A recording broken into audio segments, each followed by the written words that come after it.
Uniclac.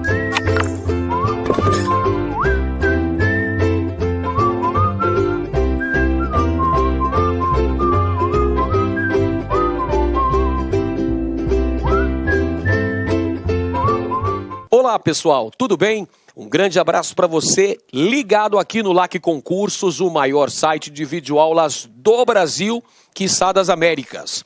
E para desespero da concorrência, não tem jeito não.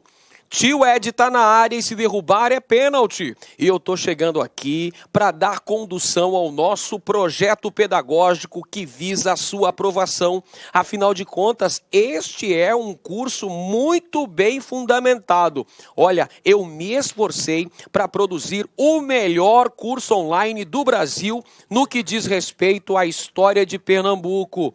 Eu investiguei o raio-x, eu fiz o DNA dessa banca examinadora e formulei as aulas deste curso. Então, se você acompanhar de maneira pormenorizada o desenrolar desse curso, não tenha a menor dúvida, você vai conseguir a sua aprovação. A gente vai trabalhar para o seu gabarito das 10 questões. Vamos nessa, pelo menos 9 a gente tem que gabaritar, pessoal. Mas a gente quer 100% de aproveitamento. Então vamos com foco, força e fé, com muita disciplina, com muita determinação, para que a gente busque a nossa vitória. Afinal de contas, a fé na vitória deve ser inabalável.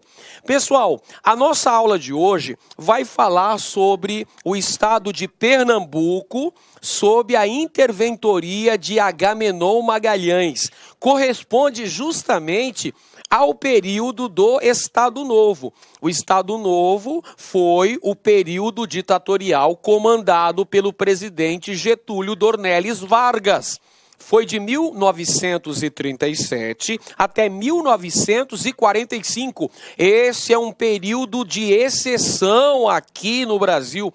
Um período marcado por uma ditadura comandada pelo presidente Vargas. Momento histórico em que havia censura aos meios de comunicação, em que vigorava uma constituição de tendência fascista, inspirada na Constituição polonesa, a chamada Constituição Polaca. É um período que havia uma polícia política bastante atuante e perseguindo os principais inimigos políticos do governo, leia-se os comunistas. É um período, então, muito importante, que acontece também a consolidação das indústrias de base no Brasil, a criação da CSN e da Vale do Rio Doce, além da participação do Brasil na Segunda Guerra Mundial. Nessa aula em especial, evidentemente, nós vamos focar os principais fatos relativos ao estado de Pernambuco. Ou seja, falaremos da administração de Agamenon Magalhães enquanto interventor federal no estado de Pernambuco. Quais foram as suas principais ações, quais foram as principais características de seu governo. Então vamos lá, pessoal, vamos com foco, vamos determinados a conseguir um grande desempenho. Deus, para testar a nossa fé, criou o concurso público, que é esse que você está estudando, que você está se esforçando, está se esmerando nos estudos, com muita dedicação.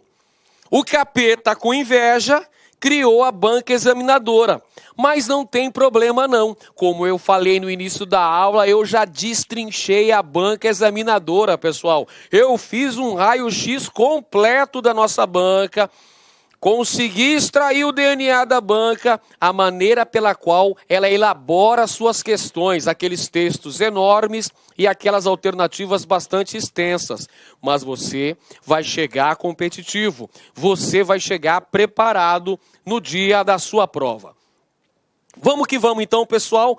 Primeiro, vamos dar um panorama nacional desse contexto histórico. É o período chamado de Estado Novo. É uma das fases que compõem a chamada Era Vargas. Você sabe muito bem, já aprendeu em aulas anteriores, você que é um bom aluno de história, sabe que a Era Vargas perdurou 15 anos. Começou em 1930 e foi até 1945, foi até o final da Segunda Guerra Mundial. Eita, presidente que ficou muito tempo no poder, foi Vargas. 15 anos direto. E desses 15 anos, nós iremos analisar especificamente o período do Estado Novo. Período este que está compreendido entre os anos de 1937 e 1945. Este é o Estado Novo. É um regime ditatorial. É uma ditadura comandada por Getúlio Vargas. É um período em que não existem liberdades individuais garantidas pela Constituição. Afinal de contas, nessa época, vigorou uma Constituição de tendência fascista que foi redigida por Francisco Campos e era inspirada na Constituição polonesa. É por essa razão que esta Carta Constitucional ficou conhecida como polaca. É um período que tem o agravamento da centralização política. Trocando em miúdos, meus caros, é um momento de fortalecimento do poder executivo. É um período de hipertrofia do poder executivo nas mãos de Getúlio Vargas. É um período também que acontece a industrialização brasileira com o apoio estatal, criação de duas importantes indústrias de base. Quais são elas? Lembra aí? Em 1941 foi inaugurada a CSN, Companhia Siderúrgica Nacional para a Produção de Aço. No ano seguinte foi criada a Companhia Vale do Rio Doce, ligada à metalurgia no Brasil. Também durante o Estado Novo nós temos a concretização das leis trabalhistas no Brasil. As leis trabalhistas que já vinham sendo implantadas em nosso país desde o governo provisório de Vargas foram sintetizadas, foram consolidadas em 1943, mais precisamente no dia 1º de maio de 1943, quando lá no estádio de São Januário, no estádio de do Vasco da Gama, no Dia do Trabalhador, Vargas publicou a CLT, a consolidação das leis trabalhistas, consolidando, portanto, sintetizando a sua legislação trabalhista, a CLT inspirada na Carta del Lavoro de Mussolini na Itália. Nessa época também do Estado Novo, os sindicatos eram corporativistas. Trocando em miúdos mais uma vez para ficar muito fácil, para que você compreenda tintim por tintim do que eu estou falando. Esses sindicatos corporativistas eram sindicatos pelegos, ou seja, eram sindicatos atrelados ao Ministério do Trabalho.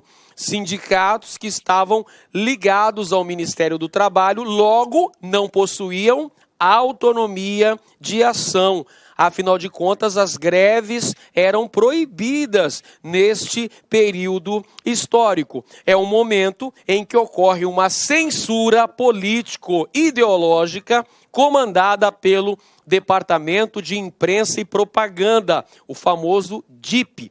O DIP era um órgão responsável pelo culto à imagem de Vargas, pela personificação do presidente Vargas, pela criação do mito Vargas como o pai dos pobres, aquele que desenvolveu, que implantou, que autorizou, que aprovou as leis trabalhistas. Então o DIP vai trabalhar para a construção de uma imagem positiva de Vargas junto à população brasileira, principalmente junto às massas trabalhadoras urbanas, porque a CLT, que reunia a legislação trabalhista da época, era apenas para os trabalhadores das cidades, os trabalhadores urbanos. Essa legislação trabalhista não alcançava os camponeses, não alcançava os trabalhadores que estavam no meio rural. E o DIP, portanto, foi desenvolvido e inspirado no Ministério da Propaganda de Hitler, comandado por Joseph Goebbels, lá na Alemanha. Então, inspirou no Brasil o Departamento de Imprensa e Propaganda, que também fazia uma propaganda positiva de Vargas em jornais, em revistas, em cartilhas escolares. E, ao mesmo tempo, o DIP também fazia censura aos meios de comunicação, fazia censura a peças de teatro, a filmes, a músicas. Portanto, havia uma censura político-ideológica comandada por Vargas. Isso aqui que aconteceu na esfera federal também aconteceu em Pernambuco sob a interventoria de Agamenon Magalhães.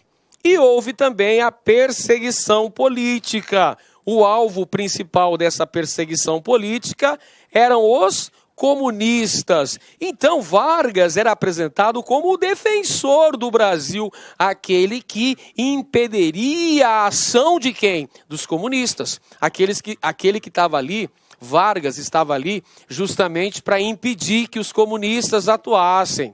Esse foi o pretexto usado para fechar o Congresso Nacional, fechar as assembleias legislativas e até as câmaras municipais, para consolidar o poder nas mãos do Executivo Federal. Então, o perigo vermelho. O medo do comunismo vai sustentar, nesse contexto histórico, a implantação de uma ditadura no Brasil, sob a denominação de Estado Novo. E temos também uma política externa pragmática. Essa política externa pragmática significa que o Brasil, ao longo desse contexto histórico, que marca ali, que antecede a eclosão da Segunda Guerra Mundial e que está também no contexto da Segunda Guerra Mundial. A Segunda Guerra Mundial, como todos sabem, começou em 1º de setembro de 1939, quando Hitler autorizou a invasão das tropas alemãs sobre o território da Polônia. Esse foi o estopim para o começo da Segunda Guerra Mundial. O Brasil, no início da Segunda Guerra, permaneceu com o seu comportamento pragmático, equidistante, porque o Brasil tinha relações comerciais tanto com o bloco do eixo, quanto com o bloco dos aliados. O Brasil ficou muretando. Ou seja, o Brasil ficou em cima do muro durante um bom tempo, até 1942, quando, finalmente, o Brasil definiu um lado. O Brasil declarou guerra contra os países do eixo e firmou aliança junto ao bloco dos aliados. Como é que estava Pernambuco durante os anos da ditadura Vargas, o Estado Novo? Pernambuco tinha à frente o interventor federal Agamenon Magalhães. Então Agamenon Magalhães representava toda aquela ideologia estadonovista que vigorava a nível federal, vai ter um reflexo direto em Pernambuco. Aliás, Agamenon Magalhães era considerado um exemplo, um dos principais interventores federais que levou à risca a cartilha determinada por Getúlio Vargas durante o Estado Novo. Então, Agamenon Magalhães era o interventor federal em Pernambuco durante o Estado Novo. Estado Novo, lembrando o período de 1937 até 1945. Ao longo desse período aí, nós temos uma característica importante, que foi a presença estadunidense em Recife no contexto da Segunda Guerra Mundial. Depois que o Brasil adotou um lado a seguir, que é a partir de 1942, nós tivemos a presença dos Estados Unidos em alguns pontos da costa nordestina. Por exemplo, foi implantada uma base naval estadunidense lá em Natal. E os estadunidenses ou norte-americanos estiveram também por um certo tempo em Recife. Nesse período, nós tivemos, sob o comando da interventoria de Agamenon Magalhães, uma série de transformações nos campos político e cultural. Algumas transformações que a gente vai ver que aconteceu durante o governo deste camaradinha aqui, Agamenon Magalhães, interventor federal em Pernambuco. Vamos ver como é que se deu a construção da chamada verdade autoritária em Pernambuco durante a interventoria de Agamenon Magalhães. Perceba aí, meu caro e minha cara, você que está estudando focado para esse concurso, é o seguinte: Agamenon Magalhães seguiu à risca os preceitos, a doutrina do Estado Novo. Ele estava em completa sintonia com o ideário estadonovista, o ideário comandado pela ditadura Vargas, do Estado Novo. Por isso que eu chamo de ideologia estadonovista, que era um governo forte, centralizado, ditatorial, que era um governo censor, era um governo disciplinador, centralizador. Então, Pernambuco acaba se tornando um reflexo do que estava acontecendo a nível federal. É um momento de autoritarismo e de exclusão no espaço público em Pernambuco. Pessoal, não pode fugir dessa ideia. Não se esqueça que o Estado Novo foi um período ditatorial. É um período de exceção no Brasil. Os partidos políticos foram extintos, não se realizavam eleições, o poder legislativo foi fechado, tanto na esfera federal, quanto estadual, quanto municipal.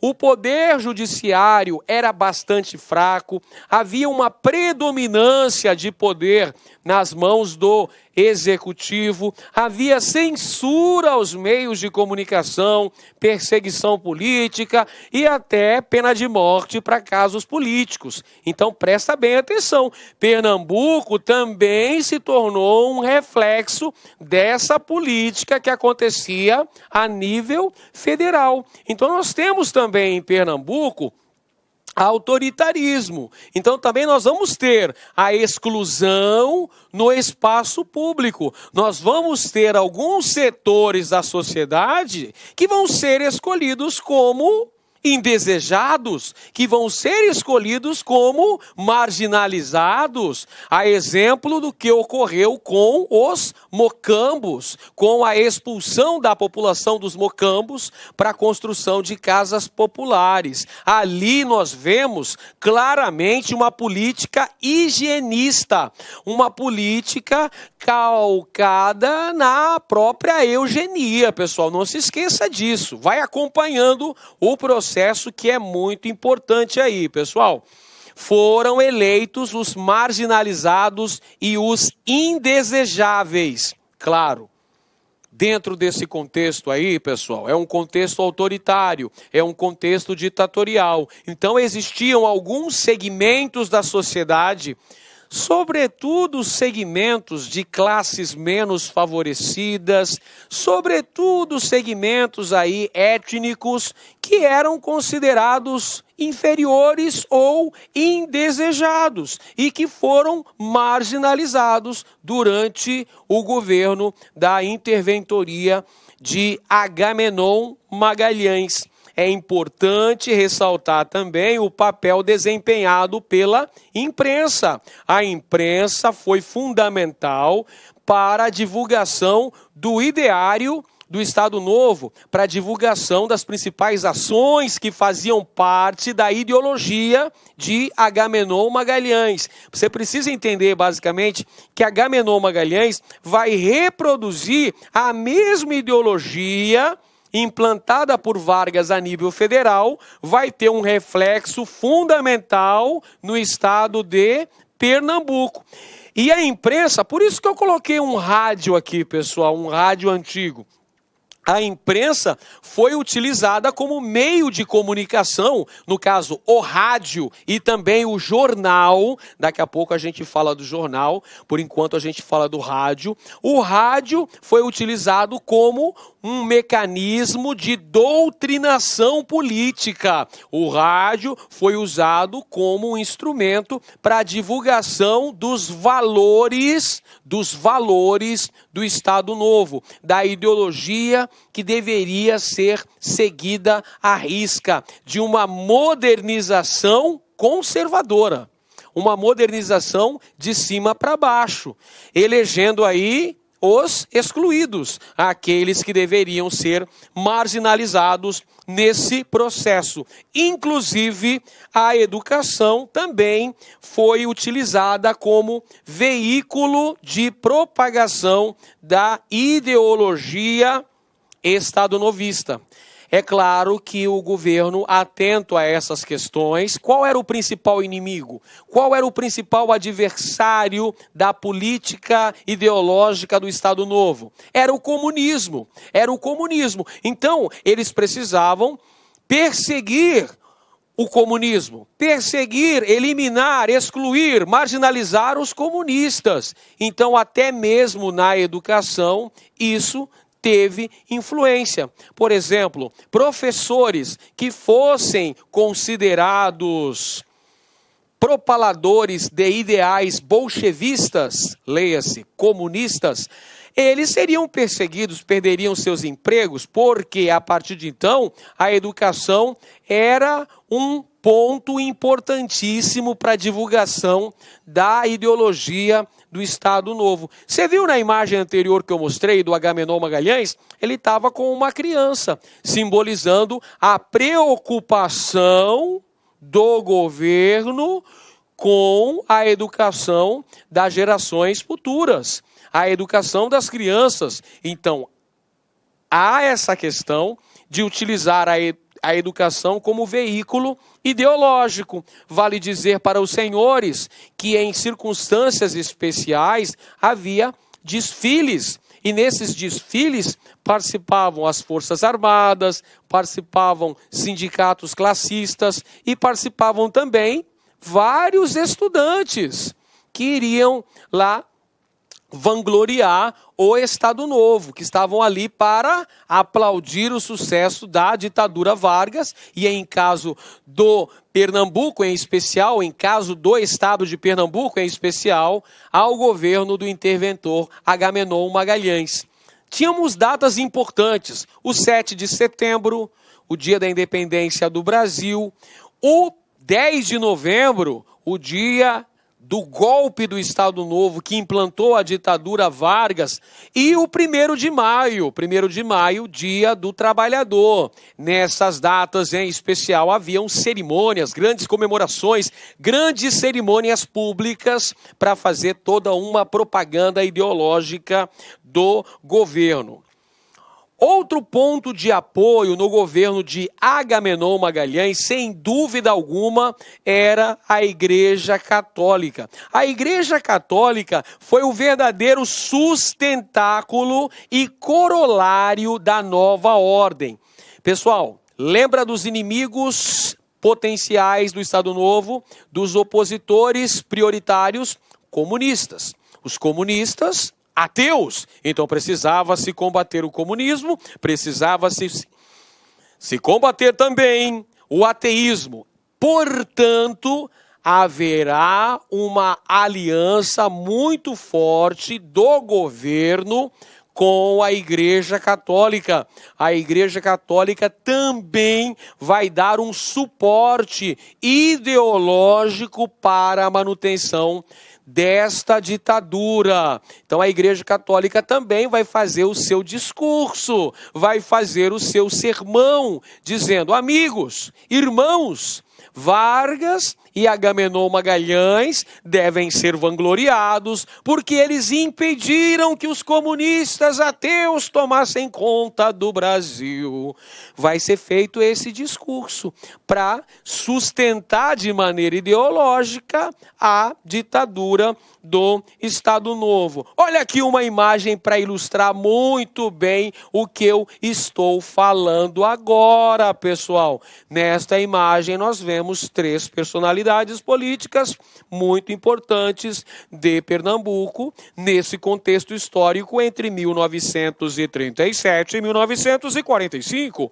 Aqui está o casal Magalhães, de um lado está Agamenon Magalhães, de outro lado está a sua senhora, a primeira-dama, Antonieta Magalhães. E aqui no meio, quem é que está? Aqui está o arcebispo de Pernambuco, Dom Miguel de Lima Valverde, mostrando aqui a aliança política que existia entre o governo do estado de Pernambuco, representado na figura do interventor federal Agamenon Magalhães, e a principal autoridade eclesiástica de Pernambuco no período, que era Dom Miguel de Lima Valverde.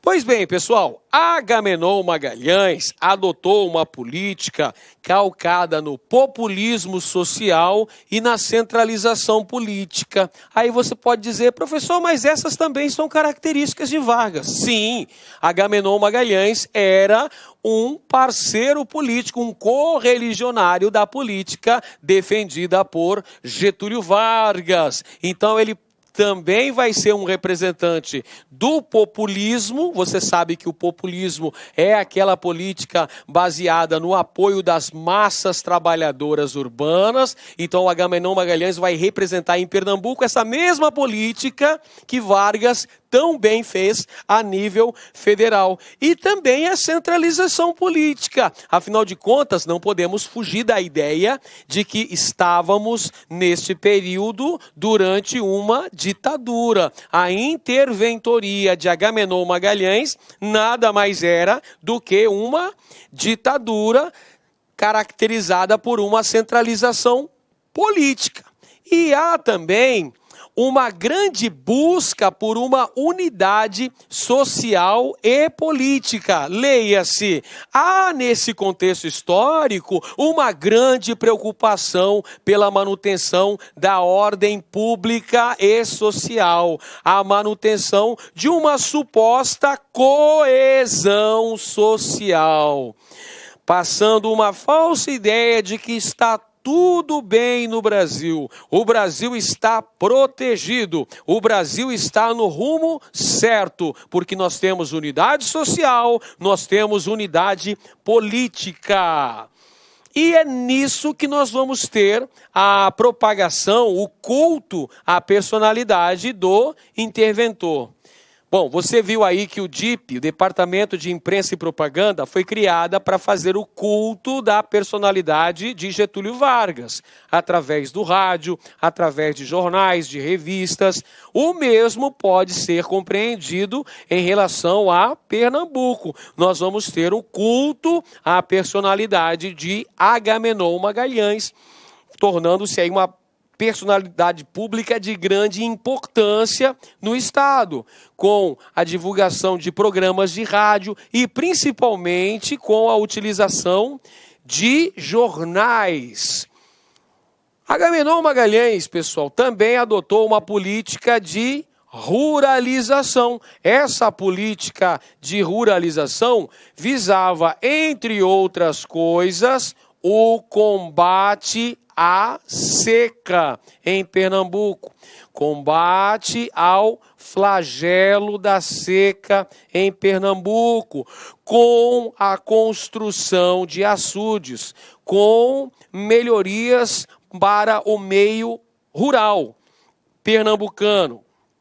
sempre naquela tendência da defesa de um ideário extremamente tradicionalista, autoritário e católico. A gente acabou de mostrar a aliança que foi empreendida entre o governo do Estado e a Igreja Católica. Então, é essa a doutrina seguida ao longo do governo de Agamenon Magalhães. Também tinha o DIP, tinha uma sucursal do DIP lá em Pernambuco, justamente com a função de estabelecer censura aos meios de comunicação e, ao mesmo tempo, fazer a propaganda política do interventor Agamenon.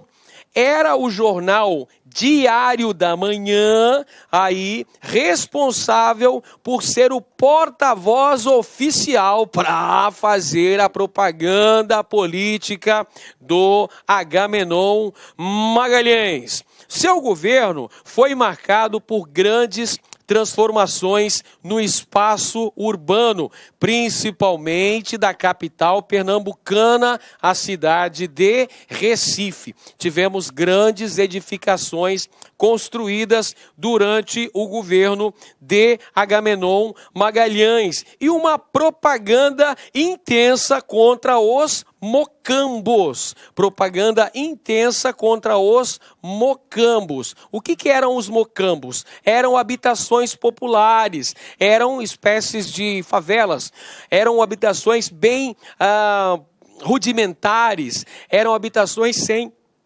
a menor infraestrutura, existentes em bairros periféricos de Pernambuco. Quem é que morava nos mocambos? Ora, quem morava nos mocambos eram trabalhadores pobres, eram as camadas menos favorecidas, justamente as camadas marginalizadas na sociedade pernambucana. Então, há uma intensa campanha visando a destruição dos mocambos para a construção de casas populares, pessoal. Aí você pode pensar, mas isso é maravilhoso, professor, porque afinal de contas, o governador estava preocupado em dar melhores condições de vida para essa população marginalizada. Não é bem por aí. Você tem que fazer uma análise mais reflexiva, uma análise mais intensa desse contexto. A destruição dos mocambos simboliza também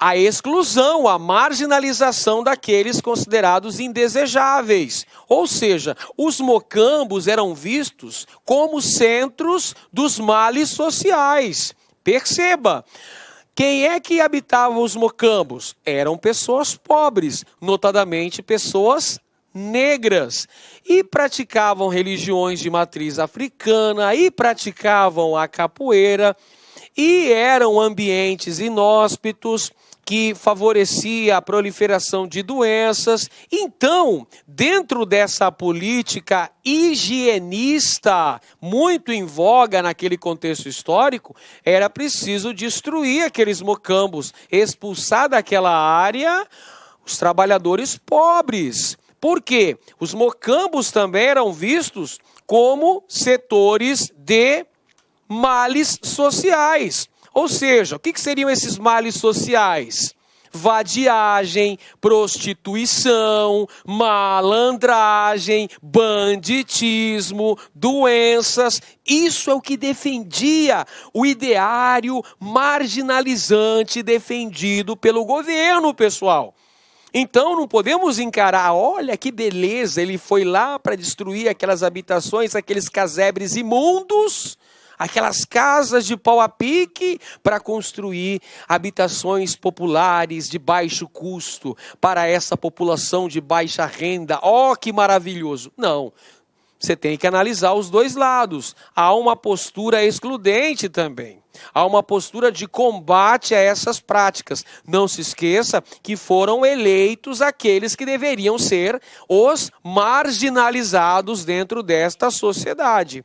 E há uma verdadeira estigmatização do mocambo. O que quer dizer isso, pessoal? Eu acabei de dizer para vocês que os mocambos eram vistos como locais que apresentavam os chamados males sociais. O que seriam esses males sociais?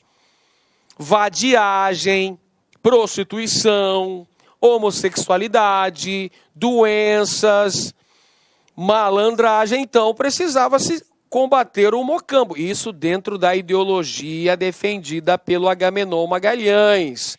Não é a opinião aqui do professor, eu estou dizendo o que foi que aconteceu, o que foi que vigorou neste contexto histórico. Olha aí o jornal, pessoal, o jornal Folha da Manhã. Eu tinha dito Diário da Manhã, mas não é. Folha da Manhã é o nome do jornal que fez essa propaganda. O jornal que era o porta-voz oficial do governo de Agamenon Magalhães, um jornal que era lido diariamente por mais de 15 mil pessoas. Ou seja, o ideário do governo da interventoria de Agamenon Magalhães atingia uma boa parte da população. Seja através do jornal Folha da Manhã, seja através dos programas de rádio. É assim que o Agamenon Magalhães divulgava sua ideologia junto à população de Pernambuco. Bom, pessoal, durante a intervenção de Agamenon Magalhães, buscou-se, entre outras coisas, o consenso máximo da sociedade. Isso significa que havia a busca pela coesão social, por passar uma ideia de ordem pública e social, passar uma ideia de disciplina dentro do estado de Pernambuco, ou seja, mostrar que o governo possuía controle total sobre a situação. Esse falso consenso, tá? A busca do consenso máximo na sociedade. Era isso que buscava o governo. É claro que consenso máximo jamais foi alcançado, porque existiam, mesmo com toda essa repressão, mesmo com toda essa marginalização, existiam setores sociais que faziam resistência. Mesmo o Brasil vivendo um momento de ditadura, existiam segmentos sociais que eram vozes contrárias à política vigente neste contexto histórico. É uma falsa imagem de paz e harmonia do estado de Pernambuco. Por isso que eu falei para vocês, a busca desse consenso máximo era o objetivo de Agamenon Magalhães, mas essa paz e harmonia tinham uma falsa imagem, porque camuflava problemas muito sérios que ainda existiam no estado pernambucano.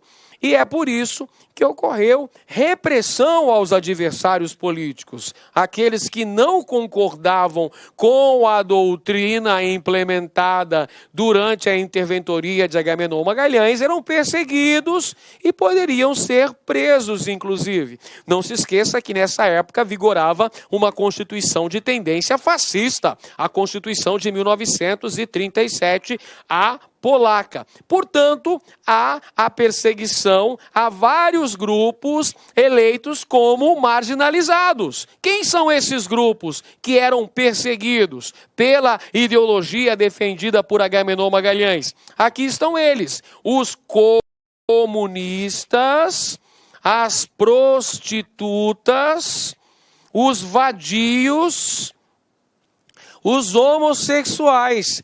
Esses eram eleitos, além dos judeus também, que também foram perseguidos. Então, olha só, haviam aqueles que eram alvo da perseguição durante o governo de Agamenon Magalhães.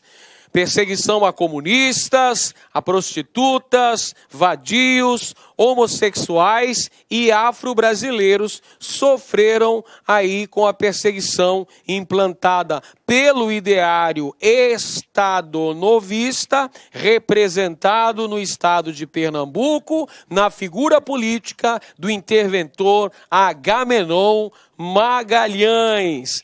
A administração de Agamenon Magalhães também promoveu o combate ao cangaço. O cangaço que teve uma grande atuação lá na região Nordeste ao longo das décadas de 1920 e 1930, comecinho da década de 40, quando foi definitivamente extinto, cujo principal representante foi Virgulino Ferreira da Silva, o Lampião, bandoleiro das selvas nordestinas, como dizia lá a música escrita por Zé Ramalho e interpretada por Amelinha.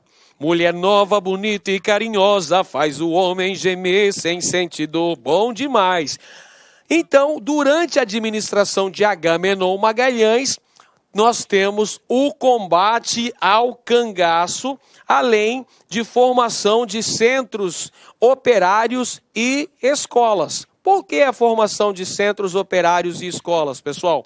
Porque na época, a ideologia do Estado Novo visava o controle dos sindicatos de trabalhadores. Os sindicatos eram cooptados pelo Ministério do Trabalho. Por isso que esses sindicatos eram chamados de pelegos. Eram sindicatos que seguiam as diretrizes do Ministério do Trabalho. Então foram criados centros operários e as escolas. As escolas justamente criadas para fazer a doutrinação.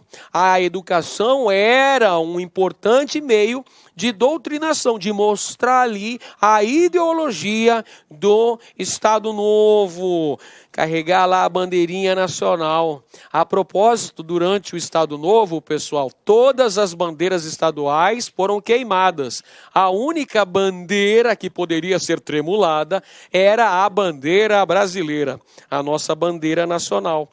Como já falei, Agamenon Magalhães promoveu obras de combate à seca, construção de açudes e o programa de erradicação dos mocambos, a famosa Liga contra os Mocambos. Olha aqui a imagem para você perceber que os mocambos eram habitações bem rudimentares, casas de pau a pique, que facilitava a proliferação de doenças, eram tidos como espaços de males sociais, mas a forma como se deu a destruição dos mocambos, a expulsão da população que ali habitava para que fossem construídas casas populares para essa população de baixa renda, foi uma forma muito autoritária e simbolizava uma postura muito excludente por parte do governo, que teve um reflexo da ideologia do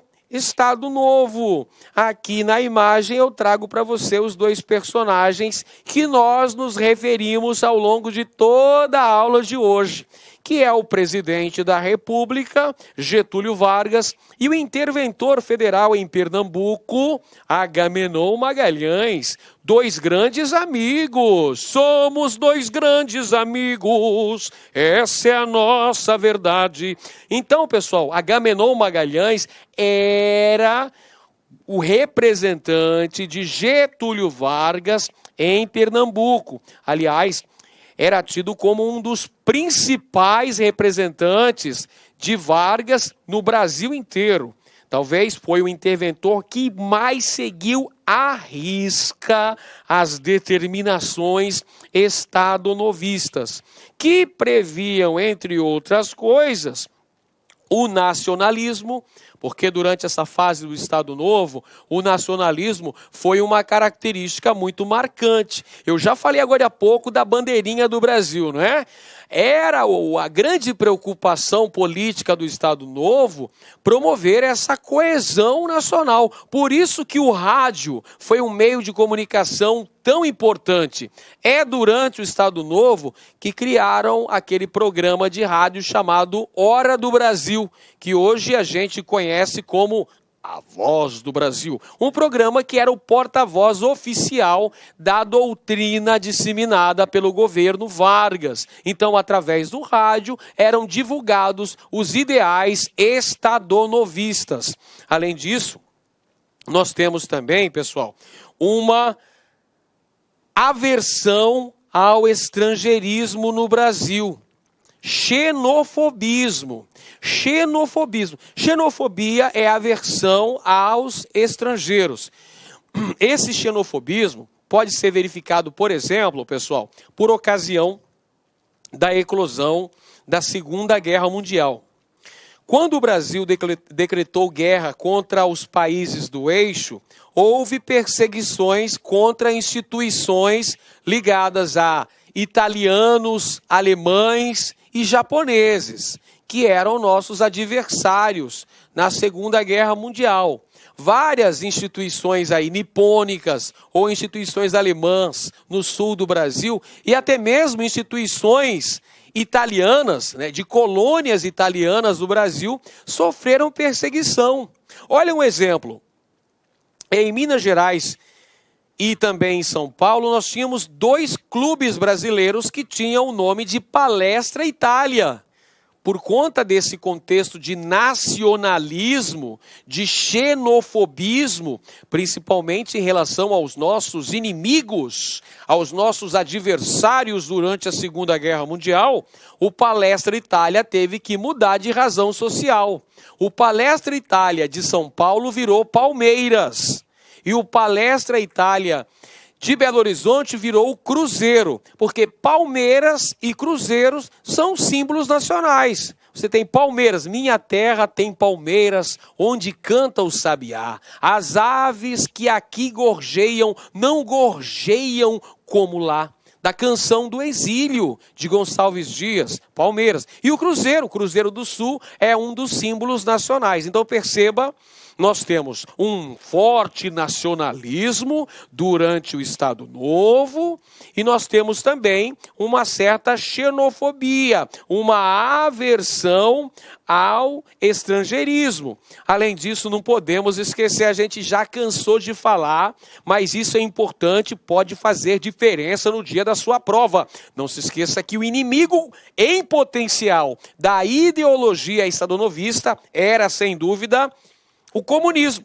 Então, há uma postura anticomunista e também, olha só outra característica importante, o antissemitismo. Também aconteceu lá em Pernambuco, na administração de Agamenon Magalhães, essa aversão, essa perseguição aos judeus. Beleza então, pessoal? Tudo tranquilo? Essas são as principais características da administração de Agamenon Magalhães, lá no estado de Pernambuco, no período de 1937 até 1945, durante o chamado Estado Novo, que foi a ditadura comandada por Getúlio Vargas. Agora, para condensar ainda mais essa nossa aprendizagem, para solidificar o nosso conhecimento, nada melhor do que realizarmos questões elaboradas pela banca, abordando o tema estudado na aula de hoje. Então, partiu resolver questões. Questão elaborada pela IAUPE, a UPE-NET, para o concurso da Polícia Militar de Pernambuco. Segundo a historiadora Graça Ataíde, no seu livro A Construção da Verdade Autoritária, a vigilância e o controle sobre a imprensa em Pernambuco garantiam ao Estado a propaganda e o doutrinamento político, utilizando-se da persuasão e do doutrinamento diário, a Folha da Manhã, veiculada por meio de suas mensagens, valores que compunham a ideologia estadonovista. Foi o que a gente tratou ao longo da aula de hoje. Percebeu como a nossa aula está completamente fundamentada na maneira como a banca costuma cobrar questões relativas à história de Pernambuco? Pois é, você está estudando com material de primeira e a gente vai destruir essa banca no dia da prova. Comando da questão: em relação aos valores e à ideologia defendidos pelo Estado Novo, do qual Agamenon Magalhães em nível estadual, era um de seus maiores representantes, assinale a alternativa correta. Quais são as principais características da administração de Agamenon Magalhães enquanto interventor federal em Pernambuco durante a ditadura do Estado Novo? Alternativa A: nacionalismo, xenofobismo, anticomunismo, antissemitismo. Perfeito, de primeira, de bate-pronto, de voleio, a gente já mandou no ângulo e fez um golaço. Alternativa correta, letra A. Estas são as características da ideologia estadonovista implantada em Pernambuco pelo interventor Agamenon Magalhães. Alternativa A. Alternativa B, vamos conferir por que as outras estão erradas. É sempre bom a gente conferir e interpretar por que está errado as outras, professor. O que tem de errado nas outras alternativas? Então, vamos conferir. Alternativa B, liberdade política, eu nem preciso ler o resto, né, pessoal? O Estado Novo foi basicamente, olha só, o Estado Novo foi basicamente um período ditatorial. Se foi um período ditatorial, não tem liberdade política não, amigos. Não tem. Igualdade? Não. Você não viu que houve ali a eleição dos chamados excluídos, daqueles marginalizados desse progresso? Não tem igualdade. Estado mínimo é a não intervenção do Estado na economia, não é isso, pessoal? É isso aí, professor. Galera, não vigorava o nacionalismo e esse nacionalismo também estava incluído na economia? Estava. Então não tem Estado mínimo porcaria nenhuma. E descentralização política? Para com isso, cara. É uma ditadura. O Estado Novo era um governo centralizado. Centralizado na figura de quem, tio Ed? Na figura do ditador Getúlio Dornelles Vargas. Então também errada. Vamos para a letra C? Anticomunismo. O anticomunismo é uma característica? Sim, ele é uma característica do governo Agamenon Magalhães. Educação libertária? Educação libertária? Não, cara. Educação doutrinária. Educação disciplinadora. Educação disciplinadora para formar cidadãos seguidores da ordem pública e social. Então aqui, ó, errado. Xenofilismo. O que é xenofilismo? Xenofilismo é o mesmo que a defesa de estrangeiros. O gosto.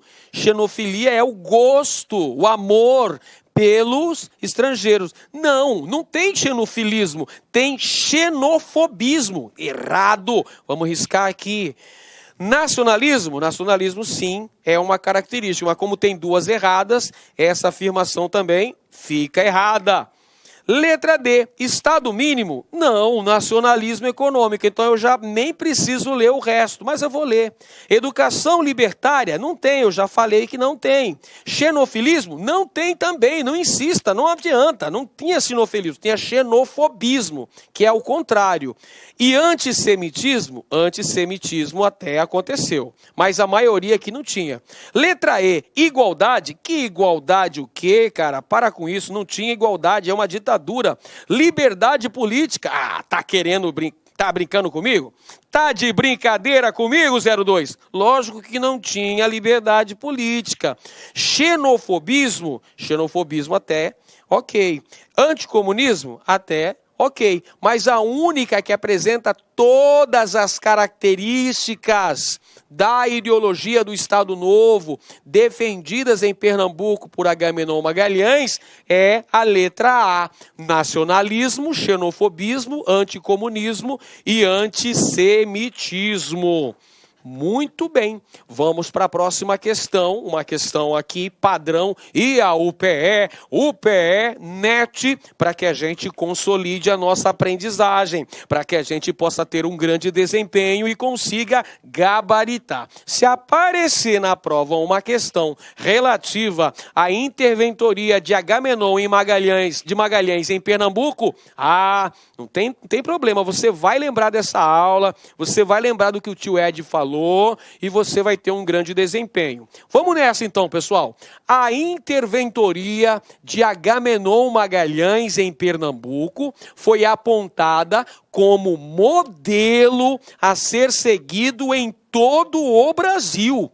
A transformação do espaço público, seguindo parâmetros autoritários e excludentes, apontando para uma eleição dos marginalizados e indesejáveis, construindo a imagem do outro indesejável, tanto por sua raça como pela ideologia, a reificação da imprensa como veículo de doutrinamento político, o uso da educação como pela ideologia, a reificação da imprensa como veículo de doutrinamento político, o uso da educação como veículo ideológico e, por fim, o pacto com a igreja como sustentáculo e corolário da nova ordem vigente.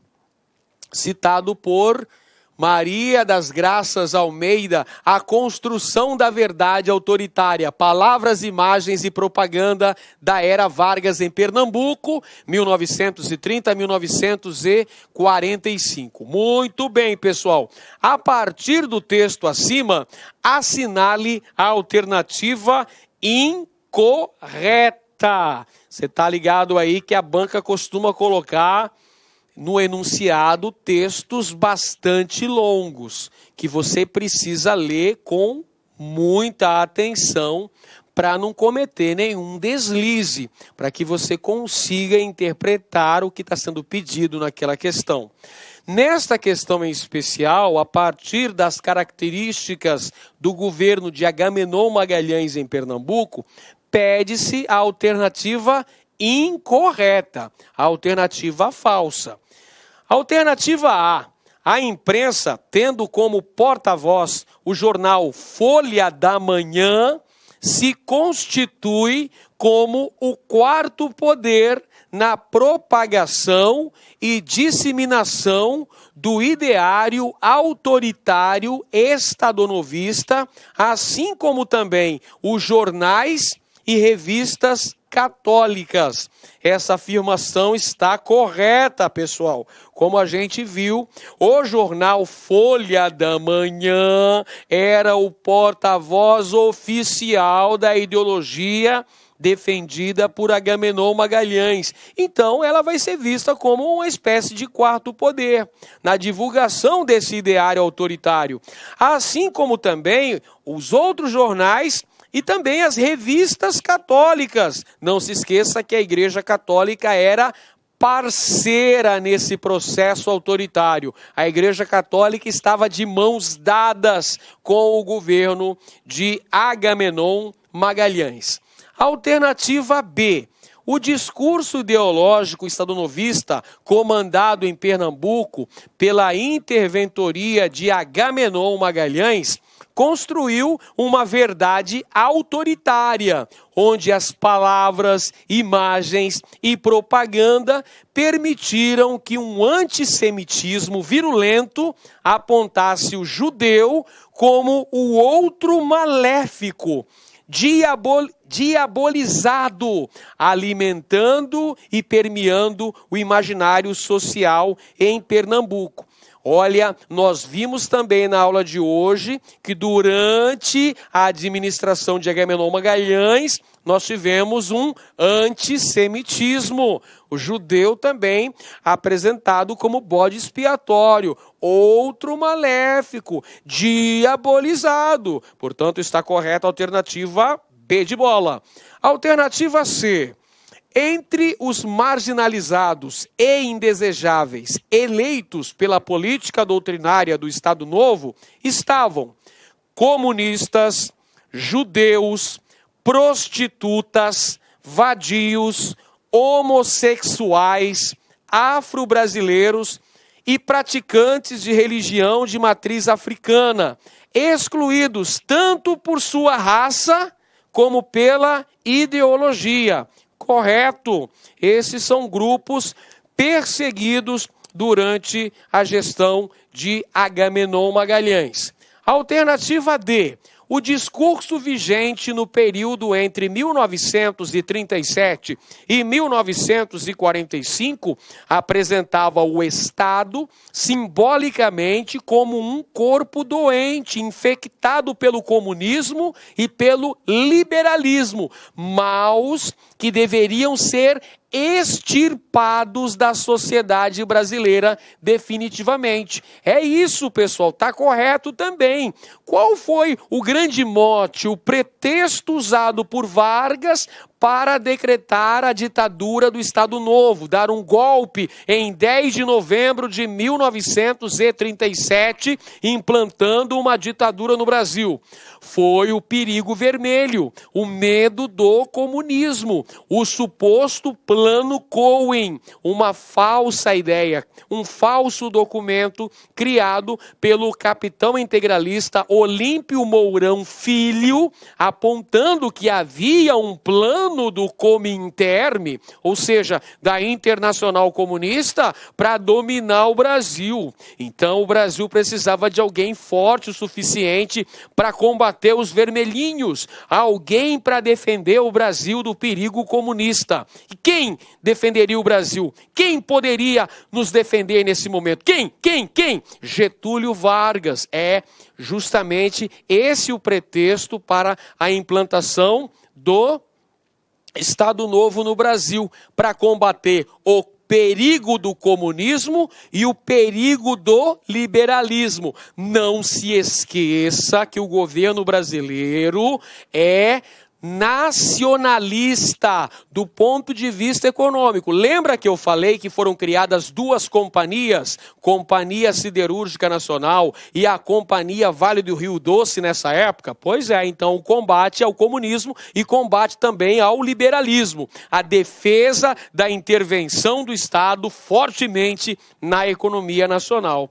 Então, por exclusão, pessoal, já chegamos à nossa alternativa correta, que é a letra E de Edenilson, este locutor que vos fala. Uma das principais instituições de oposição à ideologia estadunivista em Pernambuco foi a Igreja Católica, que passou a apoiar os setores oposicionistas ao governo do presidente Getúlio Vargas e do interventor Agamenon Magalhães, passando a denunciar as arbitrariedades cometidas no período entre 1937 e 1945. Está errado, pessoal. A Igreja Católica era o braço direito do Estado Novo, tanto a nível federal quanto a nível estadual. A Igreja Católica estava ali para legitimar aquele estado de exceção. A Igreja Católica, portanto, dava o maior apoio, né? A Igreja Católica dava total aval para esse período ditatorial, portanto, assinale a alternativa E. Lute com determinação, abrace a vida com paixão, perca com classe e vença com ousadia, porque o mundo pertence a quem se atreve e a vida é muito curta para ser insignificante. Um grande abraço a todos e até a próxima aula. Valeu, pessoal! Clique like.